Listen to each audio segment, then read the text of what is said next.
Hi Mark, I'm Sherry from Yishan and my student number is 17. I'm a freshman and now I'm going to read the speech given by Markham Nolan and the title of the speech is How to Separate Facts and Fiction Online. I've been a journalist now since I was about 17, and it's an interesting industry to be in at the moment because, as you all know, there's a huge amount of upheaval going on in media, and most of you probably know this from the business angle, which is that the business model is pretty screwed.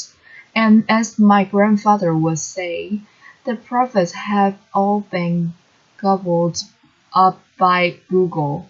So it's a really interesting time to be a journalist.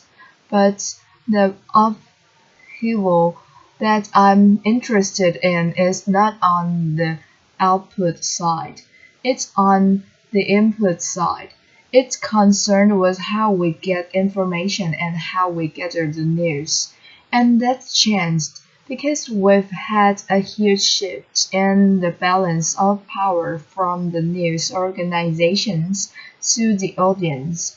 And the audience for such a long time was in a position where they didn't have any way of affecting news or making any change. They couldn't really connect, and that changed irrevocably. My first connection with the news media was in 1984 and the BBC had a one-day strike. I wasn't happy. I was angry. I couldn't see my cartoons. So I wrote a letter, and it's a very effective way of ending your hate mail. Love Markham 84 still works. I'm not sure if I had any impact on the one-day strike, but what I do know is that it took me 3 weeks to get back to me, and that was the route journey. It took that long for anyone to have any impact and get some feedback. And that's changed now because as a journalist, we interact in real time. We are not in a position where the audience is reacting to news. We're reacting to the audience, and we're actually relying on them. They are helping us find the news. They're helping us figure out what is the best angle to take and what is the stuff that they want to hear. So it's a real time thing. It's much quicker. It's happening on a constant basis, and the journalist is always playing catch up.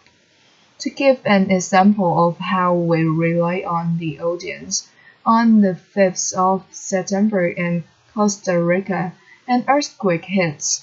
It was a 7.6 magnitude.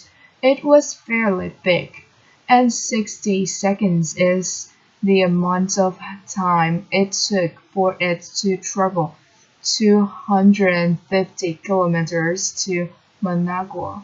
So the ground shook in Managua 60 seconds after it hit the epicenter. 30 seconds later, the first message went on to Twitter, and this was someone saying Templar, which means earthquake.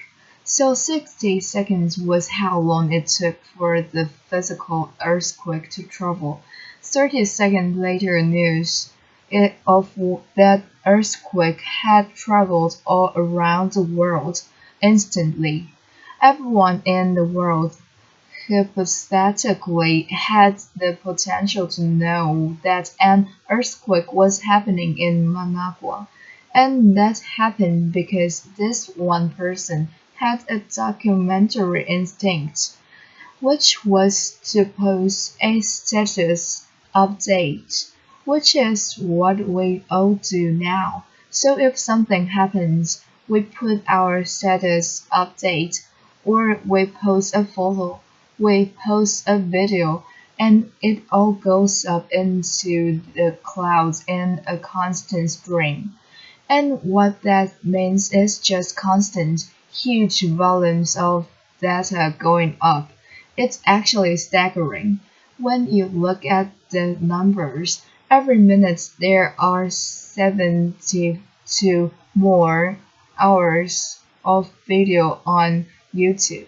So that's every second more than an hour of video gets uploaded. And in photos to Instagram, 58 photos are uploaded to Instagram a second. More than 3,500 photos go up onto Facebook. So by the time I'm finished talking here, there will be 864 more hours of video on YouTube than there were when I started, and 2.5 million more followers on Facebook and Instagram than when I started. So it's an interesting position to be in as a journalist because we should have access to everything and any event that happens anywhere in the world. I should be able to know about it pretty much instant, instantaneously as it happens for free. And that goes for every single person in this room. The only problem is when you have that much information, you have to find the good stuff, and that can be incredibly difficult when you are dealing with those volumes. And nowhere was this brought home more than during Hurricane Sandy. So what you had in Hurricane Sandy was a superstorm, the likes of which we hadn't seen for a long time, hitting the iPhone capital of the universe, laughter, and you got volumes of media like we'd never seen before. And this means the journalists had to deal with fakes, so we had to deal with old photos that were being reposted.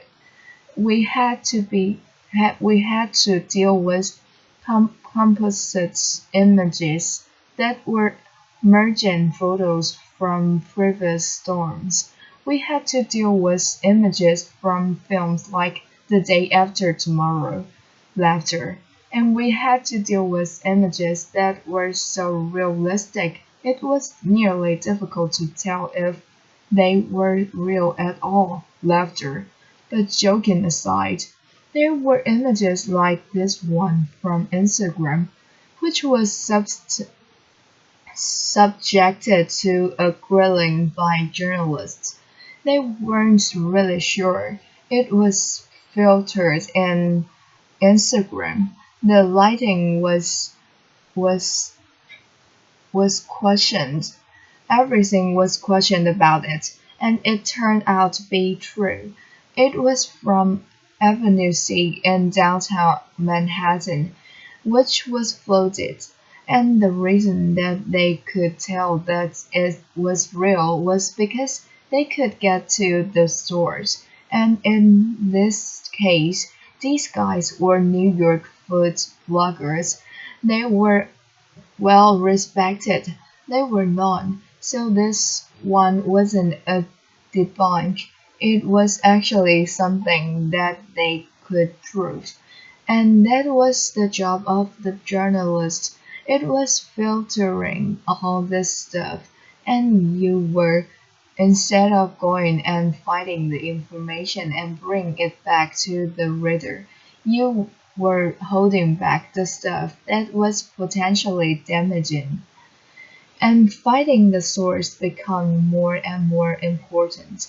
Finding the good source. And Twitter is where most journalists now go. It's like the de facto real-time newswire if you know how to use it, because there is so much on Twitter. and a good example of how useful it can be, but also how difficult was the Egyptian revolution in 2011. As a non-Arabic speaker, as someone who was looking from the outside from Dublin, Twitter lists and list of good sources, people we could establish were credible, were really important. And how do you build a list like that from scratch? Well, it can be quite difficult, but you have to know what to look for. This visualization was done by an Italian academic. He's called Andrew Pennison, and he basically took the Twitter conversation in Tahrir Square on the day that Hosni Mubarak would eventually resign, and the dots you can see are retweets. So when someone retweets a message, a connection is made between two dots, and the more times that message is retweeted by other people, the more you get to see these dots, these connections being made, and it's an amazing way to visualizing the conversation. But what you get is hints at who is more interesting and who is worth investigating. And as the conversation grew and grew, it became more and more lively, and eventually you were left with this huge, big, rhythmic pointer of this conversation. You could find the knots, so the end, then you went and you go, right, I've got to investigate these people. These are the ones that are obviously making sense. Let's see who they are. Now, in the deluge of information, this is where the real-time web gets really interesting for a journalist like myself, because we have more tools than ever to do that kind of investigation. And when you start digging into the sources, you can go further and further than you ever could before. Sometimes you come across a piece of content that is so compelling. You want to use it. You're dying to use it, but you're not 100% sure if you can because you don't know if the source is credible. You don't know if it's a script.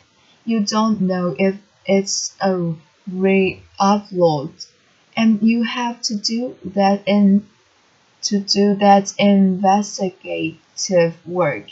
And this video, which I'm going to let run through, was one we discovered a couple of weeks ago.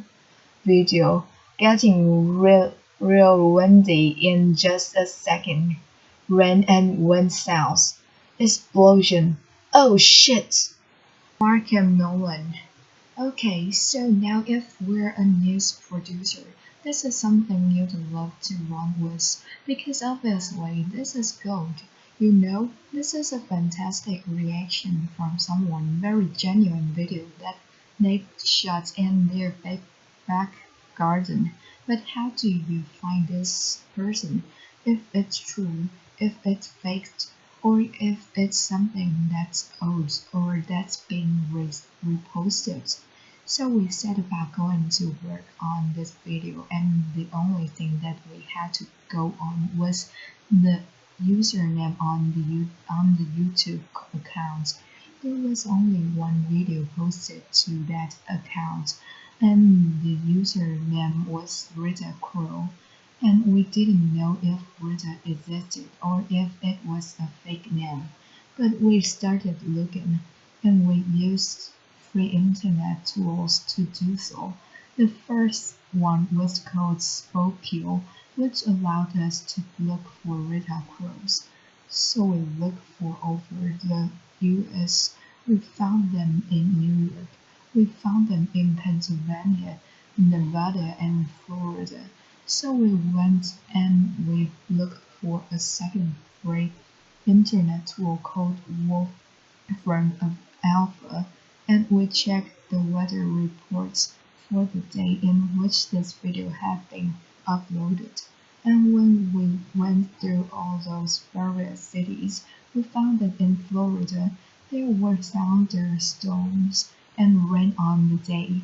So we went to the white pages and we looked through the grid across in the phone book and we looked through a couple of different addresses, and that took us to Google Maps, where we found a house. And we found a house with a swimming pool that looked remarkably like Rita's.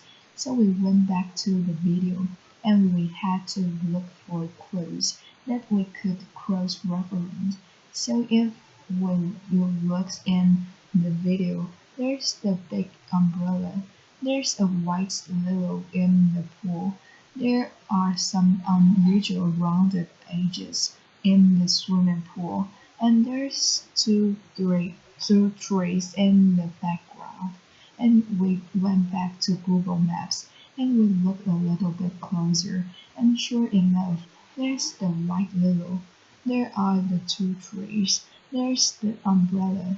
It's actually folded in the photo. Little bit of trickery, and there are the rounded edges on the swimming pool. So we were able to clear the video, make sure that its heart had been shut, and then our clients were delighted because they were able to run it without being worried.